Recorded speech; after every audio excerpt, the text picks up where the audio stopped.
आज मैं आप सबको एक ऐसे सनकी और सिरफिरे इंसान की कहानी सुनाने जा रही हूँ जिसे सुनकर आप सबके रोंगटे खड़े हो जाएंगे। और इस कहानी के आखिर में एक ऐसा राज खुलेगा जिसके बारे में पुलिस ने और वहाँ के आसपास के लोगों ने भी कभी नहीं सोचा था। तो इस कहानी को शुरू से लेकर आखिर तक जरूर देखिएगा। 2011 में पश्चिमी दिल्ली के बृंदापुर इलाके में एक फैमिली रहा करती थी जिनका एक बेटा था। उसका नाम था नवीन उर्फ मोनू। तो नवीन की शादी दिल्ली से 90 किलोमीटर दूर ईशापुर नाम के एक गांव में रहने वाली रेणु नाम की एक लड़की के साथ हो जाती है।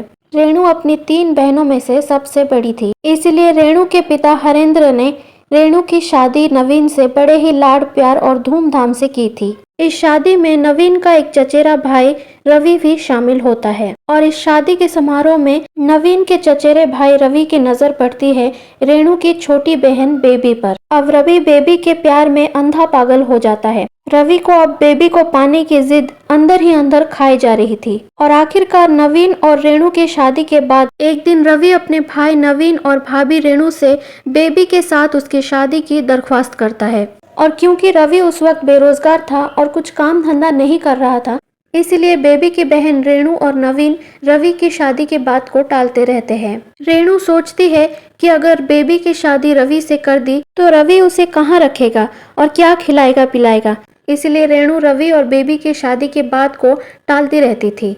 अब रेणु और नवीन की शादी को 1 साल हो चुका था और ये दोनों अब दिल्ली के बृंदापुर इलाके में एक किराए के मकान पर रहते थे। उस मकान के तीसरी मंजिल पर रवि और रेणु का मकान था और नीचे उनका मकान मालिक अपने बीवी बच्चों के साथ रहता था। रेणु और नवीन आपस में बेहद प्यार और खुशी से रहा करते थे और नवीन अपने चचेरे भाई रवि को भी बहुत प्यार करता था। नवीन रवि को कभी अपने चचेरा भाई नहीं बल्कि अपना सगा भाई समझता था। लेकिन नवीन और रेणु अपने सपने में भी कभी नहीं सोच सकते थे कि आगे चलकर उनके साथ क्या भयानक घटना घटने वाली थी। रवि काफी बार अपने भाई और भाभी के पास यानी कि नवीन और रेणु के घर आया जाया करता था और इसी बीच अब होती है इस कत्लेआम की शुरुआत। सितंबर 2012 में रवि अपने भाई भाभी के घर आता है और 2-4 दिन वहीं पर रुकता है। 3 सितंबर 2012 की सुबह तकरीबन 10 बजे रवि एक कमरे में एक बेड के ऊपर बैठा हुआ था। तभी रवि के भाभी रेणु जो किसी काम से बाहर गई हुई थी वो अचानक कमरे के अंदर आती है। रेणु के कमरे के अंदर आने से ही रवि फिर से रेणु के सामने बेबी के साथ उसकी शादी की दरख्वास्त करता है, लेकिन रेणु अब रवि को स्पष्ट रूप से इस शादी के लिए मना कर देती है। ये सुनकर रवि को बहुत तेज गुस्सा आ जाता है और गुस्से में रवि अपने जेब से एक गन निकालता है और उस गन को रेणु की तरफ सीधा निशाना करके फिर से पूछता है कि वो बेबी की शादी उससे करवाएगी या नहीं। लेकिन ये देखकर रेणु और भी ज्यादा चिढ़ जाती है और वो गुस्से में फिर से मना कर देती है। लेकिन इस बार जैसे ही रेणु शादी के लिए मना कर देती है वैसे ही रवि रेणु को गोली मार देता है। रेणु भाभी वहीं पर गिर जाती है और मौके पर ही रेणु की मौत हो जाती है। गोली चली तो गोली की आवाज़ उस घर में गूंजती है और गोली की आवाज़ सुनकर नीचे रह रही मकान मालकिन शीला वहां आ जाती है और सामने का मंजर देखकर वो घबरा जाती है।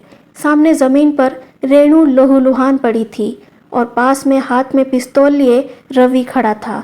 ये देखकर मकान मालकिन शीला वहां से वापस भागती है, लेकिन रवि को लगा कि ये अब सबको सब कुछ बता देगी। तो जैसे ही शीला सीढ़ियों के पास पहुंची, रवि उसे एक के बाद एक 3 गोलियां मार देता है और मकान मालकिन शीला वहीं पर गिर जाती है और शीला की वहीं पर मौत हो जाती है। फिर गोलियों की आवाज़ सुनकर शीला का बेटा दिनेश ऊपर आ जाता है और ये सब देखकर वो भी घबरा जाता है, लेकिन रवि उसे धमकाता है और तुम किसी से कुछ नहीं कहोगे, ये कहकर रवि उसे छोड़ देता है।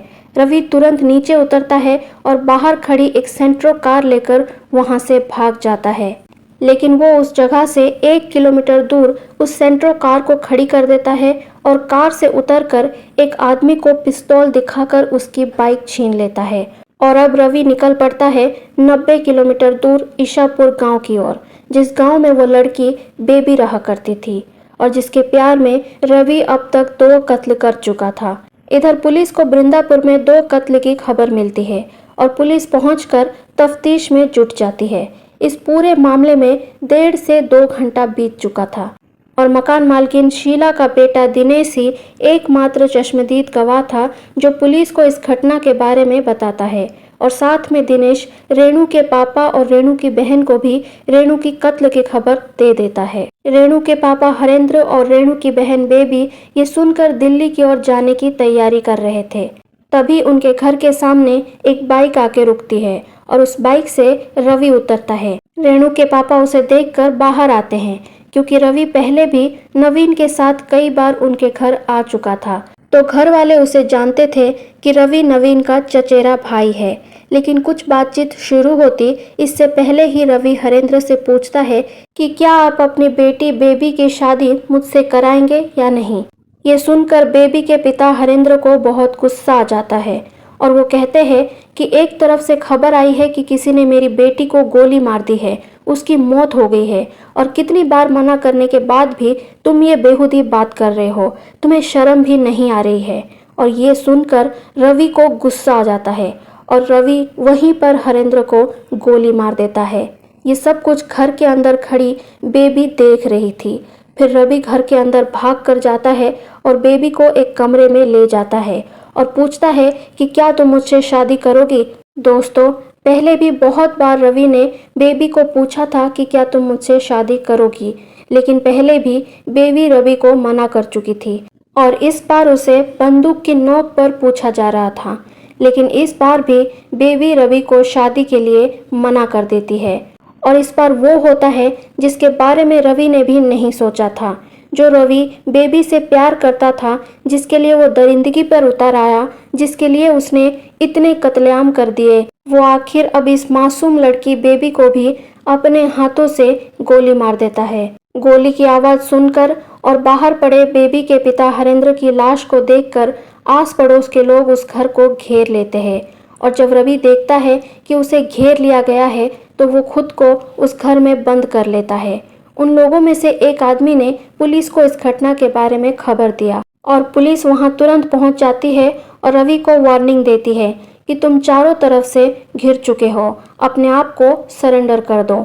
लेकिन अंदर से कोई आवाज़ नहीं आती है, तो पुलिस दरवाजे को तोड़कर उस घर में घुस जाती है। और जब पुलिस उस कमरे में दाखिल होती है जहां पर रवि बेबी को ले गया था, तो वहां का मंजर देखकर पुलिस चौंक जाती है क्योंकि वहां पर फर्श पर बेबी की लाश पड़ी थी और उसी के बगल में रवि की भी लाश पड़ी थी। रवि ने बेबी को मारने के बाद खुद को भी गोली मार दिया था। लेकिन दोस्तों, अब होती है सबसे अजीब बात, जिस कारण पुलिस पर भी सवाल उठाए जाते हैं। दिल्ली में 2 लाशें पड़ी थी और 3 लाशें पड़ी थी इधर ईशापुर में, और तभी पुलिस को ख्याल आया कि रेणु का पति नवीन कहाँ है, और तभी खलबली मच जाती है और सब नवीन को ढूंढने में लग जाते हैं। लेकिन मोनू यानी कि नवीन का कहीं पर अता पता नहीं चलता है। पुलिस वाले और लोग भी ये सोचने पर मजबूर हो जाते हैं कि कहीं इस पूरे खेल का कोई और मतलब तो नहीं, कहीं ये नवीन उर्फ मोनू तो रवि के साथ नहीं मिला हुआ है, या इन सब के कत्ल के पीछे कहीं नवीन का हाथ तो नहीं, या फिर कहीं नवीन के साथ भी रवि ने कुछ बुरा तो नहीं कर दिया। लोगों को लग रहा था कि पुलिस ढंग से जांच नहीं कर रही, तो पुलिस के खिलाफ लोगों ने नारे लगाना शुरू कर दिए कि आखिर पुलिस नवीन को क्यों नहीं ढूंढ रही है। तब तक रात के तकरीबन 11 बज चुके थे। रेणु और शीला की लाश को घर से जांच के लिए ले जाया जा चुका था। रिश्तेदारों और पड़ोसियों की भीड़ इतनी रात के वक्त भी घर के बाहर लगी हुई थी और ये सभी बार बार एक ही मांग कर रहे थे कि पुलिस एक बार फिर से जांच करे। और तभी रात के 11:30 बजे पुलिस के एक आला अधिकारी उस घर में आते हैं जहां पर रेणु और शीला का कत्ल हुआ था। अब एक बार फिर से जांच की जाती है और तभी जांच कर रहे एक पुलिस वाले की नज़र पड़ती है उस कमरे में पड़े एक बॉक्स बेड पर। और जब पुलिस ने उस बॉक्स बेड को खोल कर देखा तो उनके रोंगटे खड़े हो जाते हैं। वो देखते हैं कि बेड के अंदर एक लहूलुहान लाश पड़ी थी और वो थी नवीन उर्फ मोनू की लाश, जिस बेचारे पर अब तक कत्ल के इल्ज़ाम लगाए जा रहे थे। और ये कहीं ना कहीं पुलिस की चूक रह गई थी कि उन्होंने घर की सही से जांच नहीं की थी। रवि ने उस वक्त नवीन के सिर पर एक भारी चीज से वार करके उसको मार दिया था जिस वक्त रेणु घर से बाहर गई हुई थी। और जब 45 मिनट के बाद रेणु घर लौटती है तो उससे पहले ही रवि ने नवीन को मारने के बाद उसकी लाश को कमरे में पड़े बॉक्स बेड के अंदर रख देता है और फिर उसी बेड के ऊपर बैठकर वो रेणु का इंतजार करता है। लेकिन उस बेचारी रेणु को कहाँ पता था कि रवि ने उसके पति को मारकर उसी के बेड में डाल रखा है और उसके ऊपर ही बैठा हुआ है। और इसी के बाद रवि रेणु और बाकी सबका कत्लेआम करता है, क्योंकि उसकी ये सोच थी कि उसके और बेबी के बीच आने वाले सभी लोगों को वो अपने रास्ते से हटा देगा। और ये हुआ भी। और 4 लोगों का कत्ल करने के बाद आखिर में रवि बेबी को भी मार देता है और उसी बंदूक से खुद की भी जान ले लेता है। और ये पूरा केस रवि के मरने के बाद ही यहीं पर क्लोज हो जाता है। तो दोस्तों, एक तरफा प्यार जब किसी के दिल और दिमाग पर हावी होता है तो अक्सर ऐसे ही अपराध करवा देता है। उम्मीद है कि आपको ये वीडियो पसंद आई होगी। तो मेरी आपसे ये निवेदन है कि आप इस वीडियो को लाइक और शेयर कीजिए और इसी तरह से क्राइम और सस्पेंस से जुड़े सच्ची घटनाओं को सुनने के लिए इस चैनल को सब्सक्राइब जरूर कीजिए। मैं आपसे फिर मिलूंगी एक नई कहानी के साथ एक नई वीडियो में। तब तक के लिए अपना ख्याल रखिए और हमेशा सतर्क रहिए। धन्यवाद।